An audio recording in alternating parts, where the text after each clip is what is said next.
Hey everyone, welcome back to Level Up, a series that aims to help you improve your writing and communication skills. This episode tackles the topic of quotation marks, including 6 ways to use them and some essential rules to follow. Believe it or not, quotation marks are more complex than they seem. So let's all learn something together and break down the finer details in this video.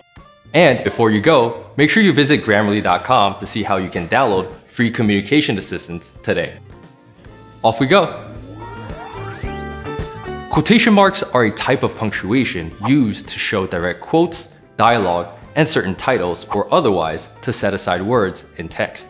Here are 6 main uses for quotation marks and examples of how to use them. Use number 1. Quote a source directly. If you're using the same word, sentence, or phrase as another author, put those words in between quotation marks. This is most common in nonfiction writing, when a writer uses a phrase or sentence from a pre-existing source, usually to support their thesis. For example, Stephen Hawking warned that the Higgs boson could potentially lead to catastrophic vacuum decay in the universe, caused by a bubble of the true vacuum expanding at the speed of light. Use number 2. Show dialogue or transcribe speech.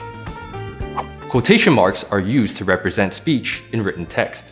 In nonfiction, they're commonly used to transcribe what a person said, as with an interview or eyewitness account.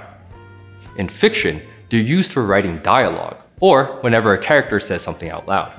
For example, "Where's the emergency room?" he asked the nurse urgently. Use number 3. Signal the titles of short works. Certain types of works, but not all, use quotation marks around their titles, so that their readers know that they're a reference.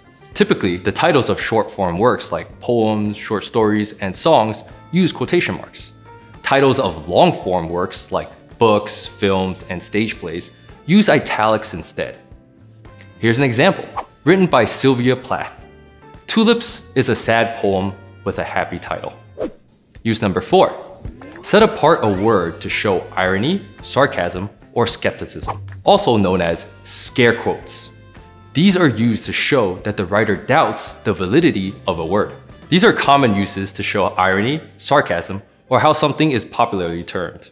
They can have the same meaning as the phrase "so-called," including suspicious insinuation.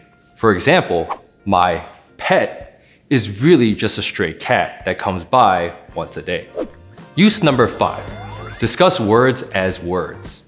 If you want to discuss a word, phrase, or letter in writing without using its intended meaning, set it apart with quotation marks.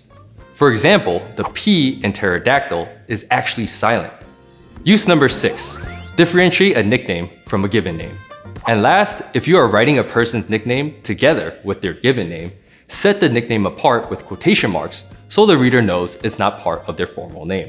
The standard is to place the quoted nickname between the first name and the surname, although that's not necessarily a rule. For example, Dwayne "The Rock" Johnson can't escape his origins as a wrestler. After all these use cases, you might wonder, when do I need to use single quotation marks? Well, in American English, single quotation marks are used only for quotes that appear inside other quotes. If you're quoting a passage that already has a quote in it, use double quotation marks for the main quote and single quotation marks for the quote within a quote. For example, "My last boss used to always say, 'You sell more before lunch than the others sell in a week,'" Amira mentioned in her job interview. However, this applies only to American English, which is also used by the majority of Canada, Australia, and New Zealand. In British English, the rules are reversed. Single quotes are used primarily for quotes, dialogue, titles, and double quotes are used only within other quotes. I hope you're even more confident now with your knowledge of quotation marks after watching this episode of Level Up.